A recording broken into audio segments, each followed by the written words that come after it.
चा हप्ता सुद्धा लवकरच सर्व माता भगिनींच्या लाडक्या बहिणींच्या खात्यामध्ये वितरित होणार आहे. आणि मला खात्री आहे की आपल्या राज्याचं नेतृत्व करणारे देवेंद्र फडणवीस साहेब, उपमुख्यमंत्री एकनाथजी शिंदे साहेब आणि उपमुख्यमंत्री अजितदादा यांच्या नेतृत्वाखाली सक्षमपणे महाराष्ट्र पुढे नेण्याच्या दृष्टिकोनातून जे काम होत आहे ते या समिटच्या माध्यमातून आणखीन परखडपणाने आणखीन चांगल्या पद्धतीने लोकांपर्यंत पोहोचणार आहे.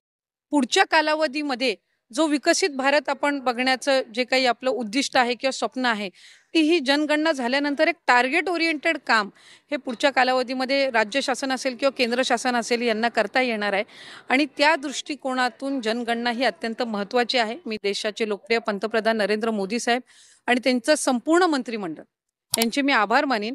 आम्ही ओबीसी घटक म्हणून सुद्धा अनेक वेळेला या संदर्भातली मागणी होत होती की जनगणना झाली पाहिजे जातीन्याय किंवा एकंदरीत जनगणना झाल्यानंतर अनेक त्याचे सकारात्मक पडसाद हे आपल्याला पुढच्या कालावधीमध्ये पाहायला मिळणार. आपला जो अधिकार आहे तो ज्येष्ठांचा आहे आणि तो ते देतील.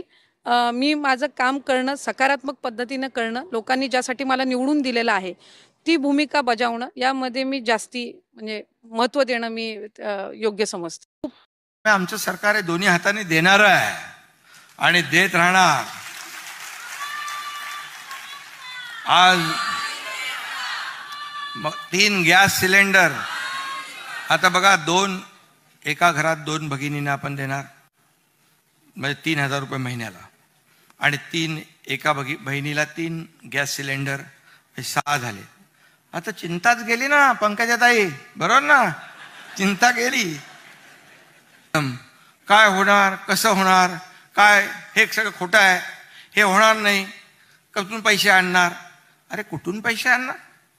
आम्ही जेव्हा निर्णय घेतला तेव्हा तिघांनी बसून त्या पैशाची तरतूद केली त्याच्यामध्ये आणि नियमात बसून कुठलाही आम्ही नियम मोडला नाही, RBI नाही, गाईडलाईन नाही, कुठलं काही आम्ही तोडलं नाही, सगळं नियमात बसून केलं.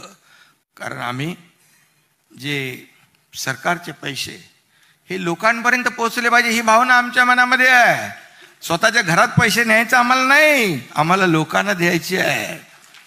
आणि म्हणून त्या योजनामध्ये कसा खोडा घालायचा